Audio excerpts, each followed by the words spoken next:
Hey everyone, welcome back. Hope you're having a fantastic day so far. So Social Security payments could decrease by as much as $550 per month for some people on average.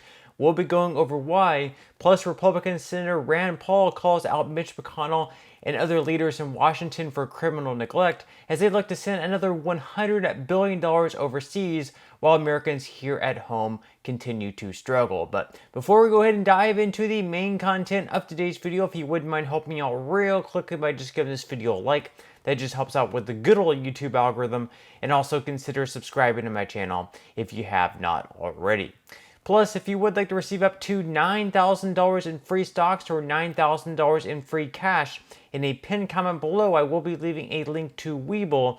All you have to do is once you click on that link is just sign up for a free account and then deposit at least 1 penny. At that point, Webull will be sending you at least 3 free stocks worth all the way up to $9,000.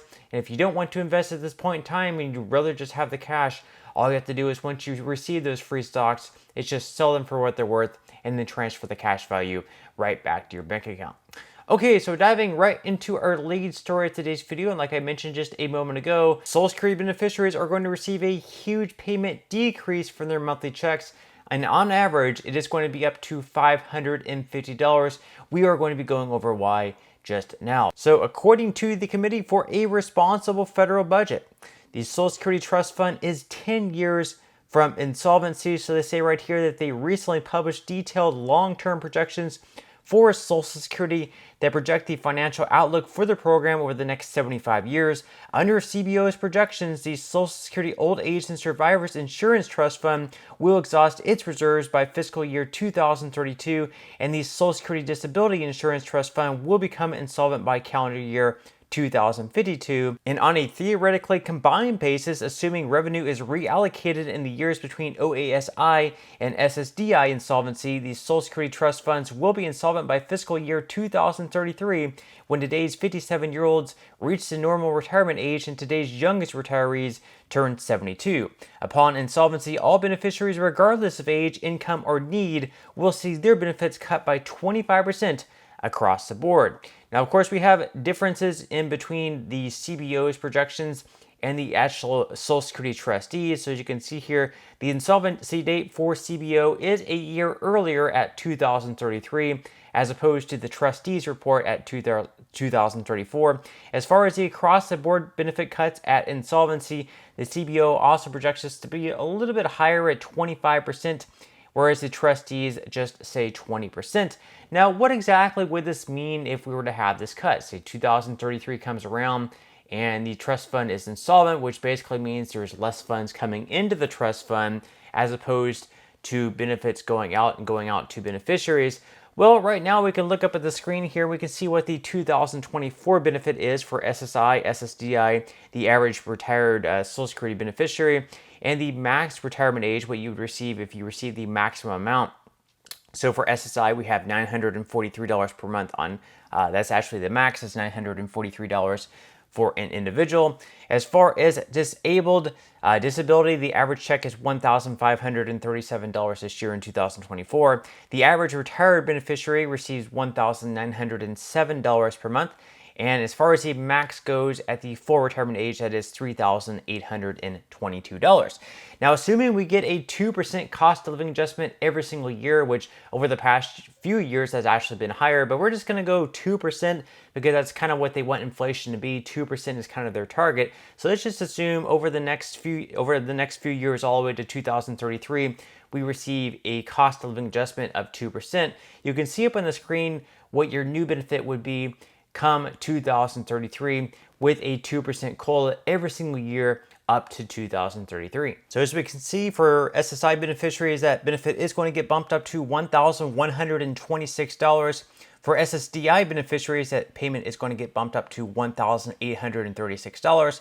The average retired worker is going to be receiving $2,279, and the maximum amount you'll be able to receive is $4,567.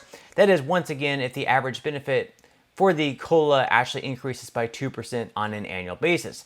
Now we can see what would actually end up happening. If 2033 comes around, we do have to cut benefits by 25%. what would end up happening is for SSI beneficiaries, their benefit would be cut down to $845 per month, which you can see also is going to be lower than what you're receiving this year.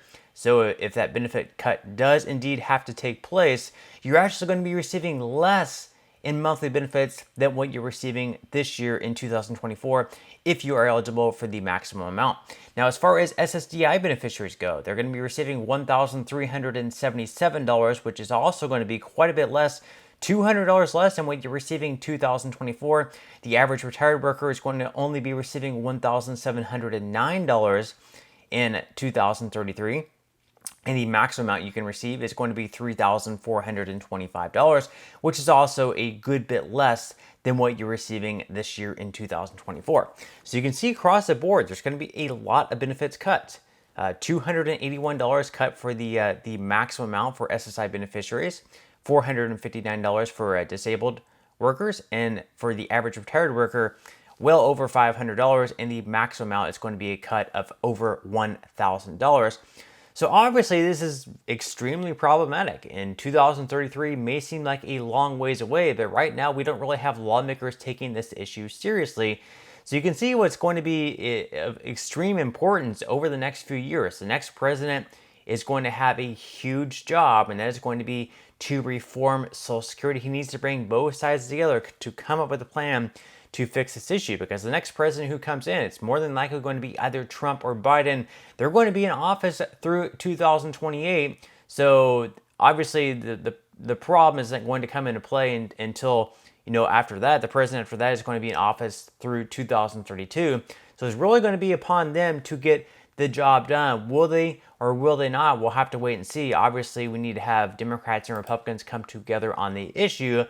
But meanwhile, while we have all these problems here at home, the Social Security Trust Fund going insolvent and having all these benefits cut, as well as the border issue, we have veterans living on the streets. A lot of Americans are struggling right now. We're actually having lawmakers wanting to send an additional $100 billion overseas to Ukraine and Israel to fight wars, while we're not funding our own programs here at home. So here is Rand Paul calling this behavior, quite frankly, just criminal neglect. Watch. I would say it's criminal neglect for Mitch McConnell, Chuck Schumer, and Joe Biden to get together to send $100 billion overseas to fix someone else's border before addressing our border. We have an emergency. We have an invasion. We have 700,000 people came across in the last 2 months, and they're willing just to punt on that. They put forward a fake proposal. It wasn't any good. We shot it down, but that doesn't mean we're ready to give up on it. Many of us want to fight. 32 of us out of 48. 3/4 of us said we wanted to keep fighting. We want to actually fix the border before we ship $100 billion of our money overseas. I meet no one in Kentucky, no conservatives across the land that are for this, but the leadership of the Senate under Mitch McConnell is more concerned with sending your money to Ukraine than they are with the invasion of the southern border.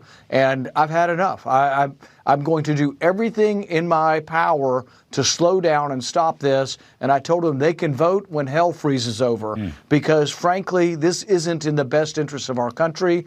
The money has to be borrowed. We don't have $100 billion sitting around. We borrow $1.5 trillion, and they're going to borrow another $100 billion. So essentially, we ask China for money to send it to Ukraine. It makes us weaker. It's bad for our country. Mitch McConnell, Joe Biden, and Chuck Schumer are wrong on this, and I'm going to do everything I can to slow them down at the very least. And possibly there'll be enough of an uprising of people calling in and saying, Mitch McConnell, who are you? Do you represent the Republicans? Do you represent conservatives? Are you in lockstep with Chuck Schumer? There needs to be an uprising in the country, and if that happens, we still have a chance we could stop this. So let me know what your thoughts are in the comment section below. Do you believe that Rand Paul is right here?